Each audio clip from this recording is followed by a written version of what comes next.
Hello বন্ধুরা, কেমন আছেন সবাই? আশা করি সবাই ভালো আছেন। যে যেখান থেকে আমার ভিডিওটি দেখছেন সবাইকে অনেক অনেক স্বাগতম। আজকের ভিডিওটি হচ্ছে বঙ্গবন্ধু সাময়িক জাদুঘর থেকে ধারণ করা ভিডিও। আশা করি ভিডিওটি কোনো প্রকার স্কিপ না করে শেষ পর্যন্ত দেখার চেষ্টা করবেন। আর যদি ভালো না লাগে অবশ্যই স্কিপ করে চলে যাবেন। দেখতে বেশ কত সুন্দর, মানুষ এখানে না আসলে বুঝতে পারবেন যে এত সুন্দর একটা জায়গা বঙ্গবন্ধু সাময়িক জাদুঘর। অনেকেই হয়তো নাম শুনছেন, কিন্তু এখানে কম বেশি অনেকে আসেন। আমি আমার জীবনে প্রথমবার গেছিলাম। আমি যাওয়ার পর তো পুরোই অবাক হয়ে গেলাম জায়গাটি দেখতে। একবার দেখার পরেও কিন্তু বারবার যেতে ইচ্ছে করে এই জায়গাটা। তো পরপর 4 থেকে 5 বার গিয়েছিলাম। মানে এতটা সুন্দর জায়গা, মনে হচ্ছে যেন আপনি কোনো মহাসাগরের ভিতরে জাহাজ চালাতে আছেন, নিজে অনুভব করবেন, এইরকম ফিল অনুভব করবেন।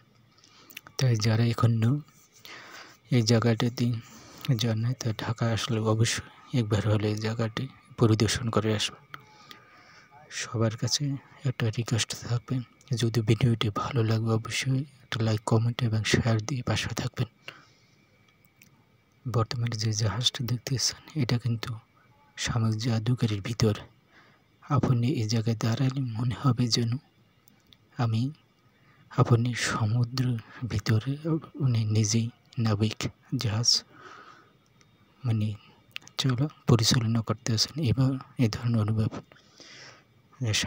মহাসাগরের ঢেউ দেখলে মনে হবে যেন আপনি নিজে ভয় পেয়ে আতঙ্কিত হয়ে যাবেন।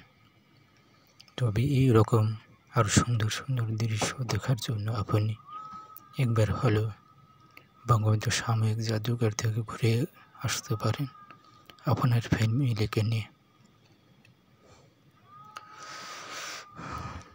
ভিডিওটি ভালো লাগলে অবশ্যই একটা লাইক, কমেন্ট এবং শেয়ার দিয়ে পাশে থাকবেন। আর যারা নতুন আছেন তারা একটা ফলো দিয়ে যাবেন। ভিডিওটি শেষ পর্যন্ত দেখার জন্য সবাইকে অসংখ্য অসংখ্য ধন্যবাদ। ভালো থাকবেন সবাই। খোদা হাফেজ এই কামনা করে আজকের মতো আপনাদের কাছ থেকে বিদায় নিচ্ছি।